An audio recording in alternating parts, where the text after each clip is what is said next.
നിധി അകത്തേക്ക് കയറിയ ഉടനെ തന്നെ അവൾ ആ മുറിയിലെ ലൈറ്റ് കിടത്തി. ആകെ ഇരുട്ട്, അല്പം വെട്ടം മാത്രം. ഗോമതി മയക്കത്തിലായിരുന്നു. നിധി അവരുടെ അടുത്തേക്ക് വന്നു. ചാവുന്നില്ലല്ലോ നാശം, അവൾ അവരെ നോക്കി പറഞ്ഞു. നീ എഴുന്നേറ്റാൽ പിന്നെ എൻ്റെ കാര്യം, അതുകൊണ്ട് എനിക്ക് വേറെ നിവർത്തിയില്ല. അവൾ വീണ്ടും ആരെങ്കിലും വരുന്നുണ്ടോ എന്ന് നോക്കി. ആരുമില്ലെന്ന് ഉറപ്പാക്കിയ ശേഷം നിധി അവരുടെ മുഖത്ത് ധരിച്ചിരിക്കുന്ന ഓക്സിജൻ മാസ്ക് എടുത്തു മാറ്റി. അത് മാറ്റിയതോടെ ഗോമതിയുടെ ശരീരം മുഴുവൻ വിറയ്ക്കാൻ തുടങ്ങി. ശ്വാസമെടുക്കാൻ പറ്റാതെ അവരുടെ ശരീരം മുകളിലേക്ക് ആയി പൊങ്ങുകയും താഴുകയും ചെയ്തു. ഒന്ന് വേഗം, നിധി വെപ്രാളത്തിലായിരുന്നു. ഗോമതി ഇപ്പോൾ മരിക്കുമെന്നായി. പക്ഷേ അവർക്ക് എന്തോ ഭാഗ്യമുണ്ടായിരുന്നു. ചിലപ്പോൾ അത് ശാരികയുടെ ഭാഗ്യമാകാം. പുറത്തുനിന്നും ഒരു കാലൊച്ച കേട്ടു. ആരോ വരുന്നുണ്ട്. നിധി അത് കേട്ടു. അവൾ വേഗം ഗോമതിയെ നോക്കി. അവർ കിടന്നു പിടയുകയായിരുന്നു. പണ്ടാരം. നിധി ധൃതിയിൽ ആ മാസ്ക് തിരികെ ഗോമതിയുടെ മുഖത്ത് വെച്ചു. പിന്നെ ഓടിച്ചെന്ന് ലൈറ്റ് ഇട്ടു. പിന്നെ ഒറ്റ ഓട്ടമായിരുന്നു വാഷ്റൂമിലേക്ക്. വാതിൽ തുറന്നു. ഗോപനായിരുന്നു അത്. അവൻ കഴിക്കാൻ പോയതായിരുന്നു. പക്ഷേ ഒരുപാട് നേരം എടുത്തില്ല. പെട്ടെന്ന് തന്നെ തിരിച്ചു വന്നു. ഈ ചേട്ടന് പതിയെ കഴിച്ചാലെന്താ? അവൾ വാഷ്മുറിയുടെ അകത്തു നിന്നും പിറുപിറുത്തു. തീർന്നു കാണണേ, അവൾ അങ്ങനെ മനസ്സിൽ പറഞ്ഞു. ഗോപൻ അമ്മയുടെ അടുത്തേക്ക് ചെന്നു. അത്ഭുതം എന്താണെന്ന് വെച്ചാൽ ഗോമതി കണ്ണു തുറന്നിരുന്നു. അവരുടെ കണ്ണിൽ നിന്നും കണ്ണീർ ഒരുപാട് ഒഴുകിയിട്ടുണ്ട്. അമ്മേ, അവൻ പെട്ടെന്ന് തന്നെ അമ്മയുടെ തലയിൽ സ്പർശിച്ചു. ചത്തോ? നിധി ഒരു ചിരിയോടെ സ്വയം ചോദിച്ചു. ഗോപൻ പെട്ടെന്ന് തന്നെ അവിടെ ഉണ്ടായിരുന്ന സ്വിച്ച് ഞെക്കി. അത് ഡോക്ടറെ വിളിക്കാനുള്ള സ്വിച്ചായിരുന്നു. തീർന്നു കാണും. നിധി സന്തോഷം കൊണ്ട് തുള്ളിച്ചാടിയില്ലെന്നേ ഉള്ളൂ. പെട്ടെന്നാണൊരു കാര്യം അവളുടെ ഓർമ്മയിൽ വന്നത്. അയ്യോ, ക്യാമറ. പിന്നെ നിസ്സാരമായി ചിരിച്ചു. അങ്കിളിന്റെ ആശുപത്രി തന്നെയല്ലേ, പിന്നെ എന്ത് പേടിക്കാൻ? ഗോപൻ അമ്മയുടെ തലയിൽ മെല്ലെ തലോടി. അമ്മേ, അവൻ അവരെ സ്നേഹത്തോടെ വിളിച്ചു. അവരുടെ കൃഷ്ണമണികൾ മാത്രം ചലിച്ചു. കണ്ണുകളിൽ നിന്നും അപ്പോഴും കണ്ണുനീരൊഴുകി. ഡോക്ടർ വേഗം തന്നെ അങ്ങോട്ടെത്തി. ഒരു നേഴ്സിനെ പോലും അടുത്ത് നിർത്താതെയാണോ രോഗിയെ കിടത്തുന്നത്? അവൻ ആദ്യം തന്നെ ദേഷ്യപ്പെടുകയാണ് ചെയ്തത്. ആളെ നിർത്തിയിരുന്നു ഗോപൻ. ഡോക്ടർ ഗോമതിയുടെ അടുത്ത് വന്നു. എന്തെങ്കിലും എമർജൻസി ഉണ്ടായോ? ഇപ്പോൾ കണ്ണു തുറന്നത് എപ്പോഴാണ്? ഡോക്ടർ ചോദിച്ചതിന് അവൻ മറുപടി ഒന്നും പറഞ്ഞില്ല. അവന് ആകെ ദേഷ്യമായിരുന്നു. സോറി ഗോപൻ, നേഴ്സ് ഇവിടെ ഉണ്ടായിരുന്നു. വരട്ടെ, ഞാൻ ചോദിക്കുന്നുണ്ട്. ശേഷം ഡോക്ടർ അമ്മയെ പരിശോധിച്ചു. ഗോപൻ ആകെ ടെൻഷനായിരുന്നു. അവൻ ഉള്ളിൽ നിർത്താതെ പ്രാർത്ഥിച്ചുകൊണ്ടിരുന്നു. ആ തക്കം നോക്കി അവൾ പതിയെ പുറത്തേക്ക് ഇറങ്ങി. എന്തായി എന്ന് അറിയാൻ ആകാംക്ഷയായിരുന്നു. അവളെ അവരാരും ശ്രദ്ധിച്ചില്ല. അവൾ പതിയെ ഗോപന്റെ അടുത്ത് ചെന്ന് നിന്നു. പിന്നെ ഗോമതിയെ നോക്കി. അവർ കണ്ണു തുറന്ന് കിടക്കുന്നത് കണ്ടവൾ ഞെട്ടി. ഇവര് ചത്തില്ലേ? അവൾ മനസ്സിൽ പറഞ്ഞു. അവളെ ഗോപൻ നോക്കി. പറഞ്ഞത് കേട്ടോ എന്നോർത്ത് അവൾ ഒന്ന് പേടിച്ചു. പിന്നെ പരുങ്ങി ചോദിച്ചു, എന്തു പറ്റി ചേട്ടാ? നിന്നെ ഇവിടെ നിർത്തിയിട്ടല്ലേ ഞാൻ പോയത്. നീ ഇതെവിടെയായിരുന്നു? ഞാൻ ഇവിടെ ഉണ്ടായിരുന്നു. എവിടെ? ഞാൻ വാഷ്റൂമിലായിരുന്നു. ഡോക്ടർ ഗോപനെ ചെറിയൊരു സമാധാനത്തിൽ നോക്കി. ഗോപൻ, അമ്മയ്ക്ക് ബോധം വന്നിട്ടുണ്ട്. നിധിയുടെ ചങ്ക് കത്തി. അതെനിക്ക് മനസ്സിലായി ഡോക്ടർ. പക്ഷേ പഴയ പോലെ ആകാൻ. അത് കേട്ടപ്പോൾ നിധിക്ക് അല്പം ആശ്വാസമായി. കോമ സ്റ്റേജിലാണ്, ഡോക്ടർ പറഞ്ഞു. ഗോപൻ അത് ഏറെക്കുറെ മനസ്സിലായിരുന്നു. ഒരു റിക്കവറി? നിധി സംശയത്തോടെ ചോദിച്ചു. ഉടനെ നോക്കണ്ട, പക്ഷേ പതിയെ. ആഴത്തിലുള്ള മുറിവിന്റെ മാത്രമല്ല, എന്തോ വലിയ ഒരു ഷോക്ക് ഗോമതിക്ക് ഉണ്ടായിട്ടുണ്ട്. എല്ലാത്തിൻ്റെയും ഫലമാണ് ഇപ്പോഴത്തെ അവസ്ഥ.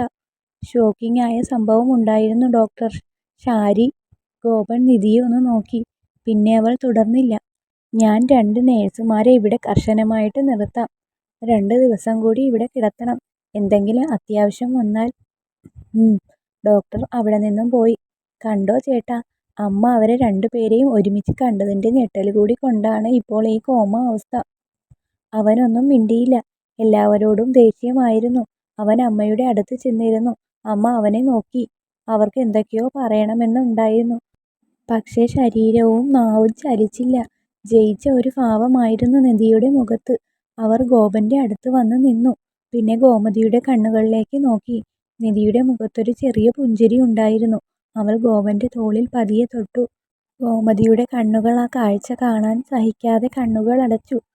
വീടും പരിസരവും ഒക്കെ ശരിക്കും വൃത്തിയാക്കി.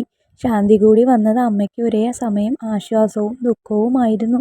എങ്കിലും അവളെ അമ്മ പറഞ്ഞയച്ചില്ല. ആദ്യമൊക്കെ ശാരികയും ഒപ്പം കൂടി. പിന്നെ ഇടയ്ക്ക് അവൾ വീണ്ടും വിഷമത്തോടെ വരാന്തയിൽ ചെന്നിരുന്നു. അമ്മ അവളുടെ അടുത്ത് ചെന്നിരുന്നു. എന്താ ശാരി, അമ്മ പറഞ്ഞതൊക്കെ മറന്നോ? ഇല്ല, ഞാൻ അമ്മയെക്കുറിച്ച് ആലോചിക്കുകയായിരുന്നു. ഗോമതിയാണോ? ദൈവം അവരെ കാത്തോളും മോളെ. അമ്മയ്ക്ക് ഉറപ്പാണ്, അവരുടെ വായിൽ നിന്നും തന്നെ എല്ലാവരും സത്യം അറിയും. എനിക്ക് പേടിയാവുകയാണ് അമ്മേ. ജയിലിൽ പോകുമെന്നോർത്തിട്ടാണോ? നീ തെറ്റൊന്നും ചെയ്തിട്ടില്ലല്ലോ. കേസാകണമെന്നാണ് അമ്മയുടെ ആഗ്രഹം. അന്വേഷണം വന്നാൽ ഉറപ്പായും സത്യം തെളിയും. അവരൊക്കെ വലിയ ടീംസാണമ്മേ. ആർക്കും നമ്മളെ സഹായിക്കാൻ പറ്റില്ല. നിധി തീരുമാനിക്കും, ബാക്കിയുള്ളവരനുസരിക്കും. നീ ഇങ്ങനെ ഇരിക്കാതെ വാ, എഴുന്നേറ്റ്. അവളെ ഒരിടത്തും ഒറ്റയ്ക്ക് ഇരിക്കാൻ അമ്മ അനുവദിച്ചില്ല. അമ്മ ഒപ്പമുള്ളപ്പോൾ അവൾക്കൊരു ധൈര്യമൊക്കെ തോന്നി. നമ്മൾ ആരെയും ഉപദ്രവിച്ചിട്ടില്ല, അതുകൊണ്ട് നമ്മൾ വിഷമിക്കേണ്ട ആവശ്യമില്ല. അത് വളരെ സത്യസന്ധമായ ഒരു കാര്യം തന്നെ ആയിരുന്നു. ശരിയാ, ഞാൻ ആരെയും ഉപദ്രവിച്ചിട്ടില്ല, പിന്നെ എന്തിന് വിഷമിക്കണം? അവളത് സ്വയം പറഞ്ഞു. അമ്മ അവളെ ചേർത്തു പിടിച്ചു. പിന്നെ ഇരുവരും ബാക്കി ജോലിയിലേക്ക് കടന്നു. 2 ആഴ്ചയ്ക്ക് ശേഷം വീട്ടിലേക്ക് തിരികെ വരാൻ കഴിഞ്ഞത് അപ്പോഴാണ്. സംസാരിക്കാൻ പോയിട്ടൊന്ന് അനങ്ങാൻ പോലും ഗോമതിക്ക് കഴിഞ്ഞില്ല. അവളെ കട്ടിലിൽ കിടത്തി കണ്ണുകൾ അടയ്ക്കാതെ തുറന്നു പിടിച്ചിരുന്നു അവർ. ഭാഗ്യം നിന്റെ കൂടെയാണ് മോളെ. ഇനിയിപ്പോൾ ഇവള് സംസാരിക്കാനൊന്നും പോണില്ല. എനിക്കിപ്പോഴാണ് മുത്തശ്ശി ആശ്വാസമായത്.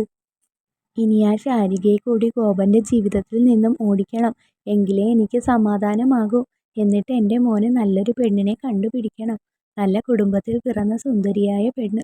മുത്തശ്ശി അത് പറയുമ്പോൾ നിധിയുടെ ഉള്ളിൽ നല്ല ദേഷ്യമായിരുന്നു. സമ്മതിക്കാം ഞാൻ. നിന്റെ മനസ്സിലിരിപ്പ് കയ്യിലിരിക്കത്തേ ഉള്ളൂ, അവൾ മനസ്സിൽ പറഞ്ഞു.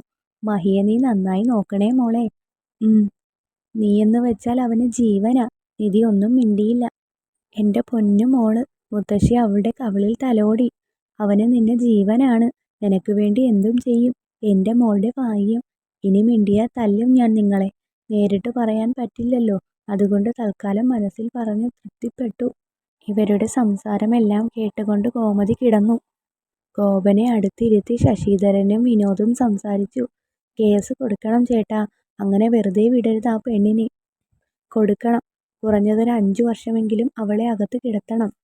എൻ്റെ ഗോമതിയെ ഈ അവസ്ഥയിലാക്കിയതിന് അത്രയെങ്കിലും ഞാൻ അവൾക്ക് കൊടുക്കണം. അയാൾ അതും പറഞ്ഞുകൊണ്ട് ഗോപനെ മെല്ലെ നോക്കി. അവൻ ആലോചനയിലായിരുന്നു. ഗോപ അവൻ അച്ഛനെ നോക്കി. ശാരിക്കെതിരെ കേസ് കൊടുക്കണ്ടേ? ശശിധരൻ ചോദിച്ചു. ചോദിക്കാൻ എന്താ ഉള്ളത്? കൊടുക്കണം. ഇപ്പോഴും ആ മുറിയിൽ ചോരയുടെ ഗന്ധം മാറിയിട്ടില്ല.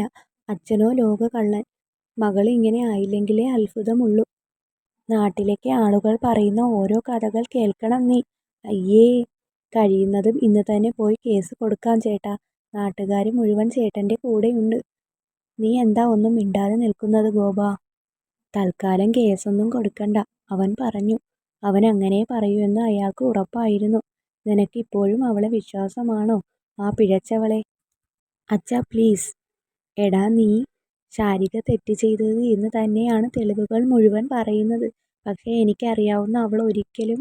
അവനാകെ സംശയത്തിലായിരുന്നു. മനുഷ്യൻ അങ്ങനെയാടാ, പ്രത്യേകിച്ചും പെണ്ണുങ്ങൾ. വൃത്തിയായി അഭിനയിച്ച് നമ്മളെ കബളിപ്പിക്കും. എനിക്കറിയില്ല, എൻ്റെ അമ്മ അങ്ങനെയല്ല.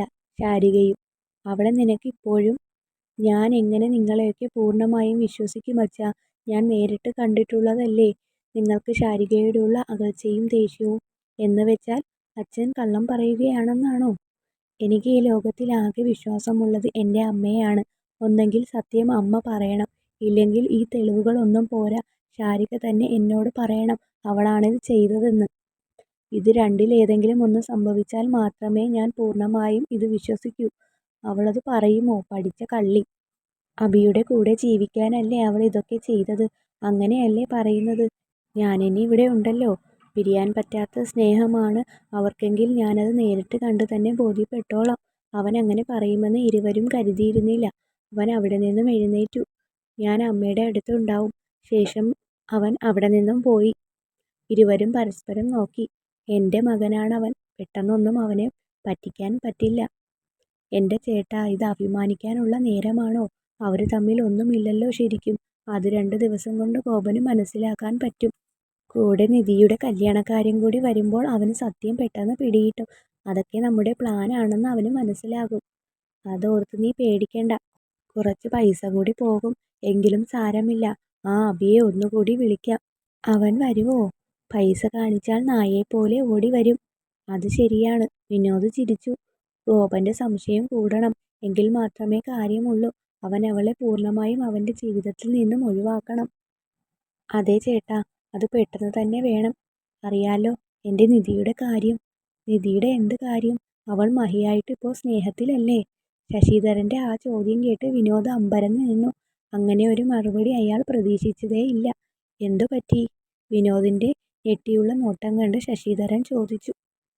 ചേട്ടൻ ചേട്ടൻ എനിക്ക് തന്ന വാക്ക്. ഏത് വാക്ക്? നിധിയുടെയും ഗോപന്റെയും കല്യാണം. ചേട്ടനത് മറന്നോ? വെറുതെ ആളെ പേടിപ്പിക്കല്ലേ. ചേട്ടൻ എൻ്റെ മോൾക്ക് വാക്ക് കൊടുത്തതല്ലേ. എടാ, മഹിയും ഗോപനും എൻ്റെ മക്കളാണ്. രണ്ടു പേർക്കും നല്ല ജീവിതം കിട്ടണമെന്നേ ഞാൻ ആഗ്രഹിക്കൂ. മഹിക്ക് അത് കിട്ടി.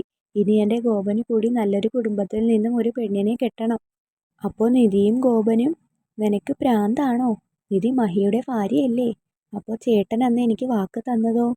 അന്നാ ദേഷ്യത്തിൽ ഞാൻ പറഞ്ഞതൊന്നും എനിക്ക് തന്നെ ഓർമ്മയില്ല. അതുമാത്രമല്ല, നിധിയെ എങ്ങനെ ഗോപന് കെട്ടിച്ചു കൊടുക്കും?